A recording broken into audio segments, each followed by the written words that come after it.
वृषभ राशि का क्या है कि वो झगड़ालू नहीं है। वो अब ऐसा है कि कम भी है तो भी ठीक है, ज्यादा है तो भी ठीक है, जितना उसके पास है उतने में वो क्वालिटी मेंटेन करेगा। मतलब अगर 10 रुपए है तो 10 रुपए का वो सही जगह पे इन्वेस्ट करेगा। अब वो अनुभवी है।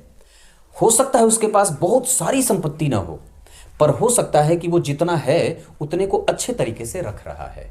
मतलब वृषभ राशि के जो जातक होते हैं वो अनुभवी होते हैं, ज्ञानी होते हैं, मर्म को जानने वाले होते हैं, व्यय को संतुलित करके व्यय करने वाले होते हैं, समीचीन उत्तर देने वाले होते हैं, बहुत ही संतुलित बोलने वाले होते हैं, धनाढ्य हैं पर उतने नहीं कि वो जो है वो बहुत ज्यादा है और बहुत ज्यादा व्ययी हैं। हाँ, संपूर्णतया उनमें फैशन की परख बड़ी अच्छी होती है, उनकी समझ बड़ी अच्छी होती है, ग्रंथ की समझ, अनुभवों का ज्ञान, अनुभव प्राप्त करना, अनुभवों से सीखना वृषभ राशि के जातकों में देखने को मिलता है।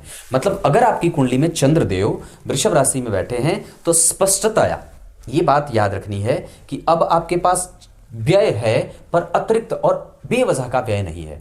आप उस चीज को, जैसे आपको एक बात ऐसे समझा दूं कि अगर कोई वृषभ राशि का जातक है तो अपने बच्चे के लिए अगर वो कपड़े खरीदेगा या कुछ उस पर इन्वेस्ट कर रहा है, कुछ अगर उस पर दे रहा है, तो वो उतने ही धन में बहुत बेस्ट दे देता है ना, उतने ही धन में वो बहुत बढ़िया दे देगा।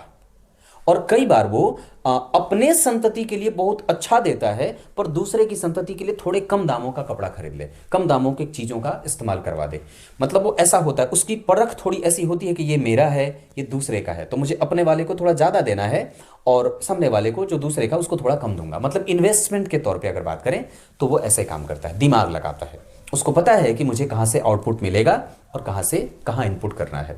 तो इस तरीके के गुण वृषभ राशि के जातकों में मिलता है। भोगी होते हैं और कई बार इनके चरित्रों पे थोड़ा इन्हें काम करना पड़ता है। कई बार ये छोटी जातिकाओं के पीछे दिमाग या उनको कुपात्र समझ लेते हैं या कुपात्र की दृष्टि से देख लेते हैं। मतलब इनमें कामुकता थोड़ी ज्यादा होती है और ये वैरागी नहीं होते, इनको आसानी से कोई भी चीज इनसे छूटती नहीं है। निवृत्ति मूलक नहीं होते, सीधी बात है, प्रवृत्ति मूलक होते हैं। प्रवृत्ति का मतलब क्या है कि आपका मन किसी में प्रवृत्त है। निवृत्ति का मतलब क्या है कि आपका मन किसी से निवृत्त नहीं है। मैंने भूख से निवृत्ति पा ली, मतलब मेरा पेट भरा हुआ है। मुझे और भूख लगी है, मुझे और भोजन चाहिए, मतलब मैं प्रवृत्ति से युक्त हूं, मुझे भूख अभी है ना। तो जो मेरी इच्छा शक्ति है वो ऐसे है। तो मतलब ये इच्छाओं पे इनको नियंत्रण करने की आवश्यकता होती है। ये बात वृषभ की है। ये आपको ऐसे प्रभावित करते हैं। तब तक के लिए बहुत बहुत नमस्कार।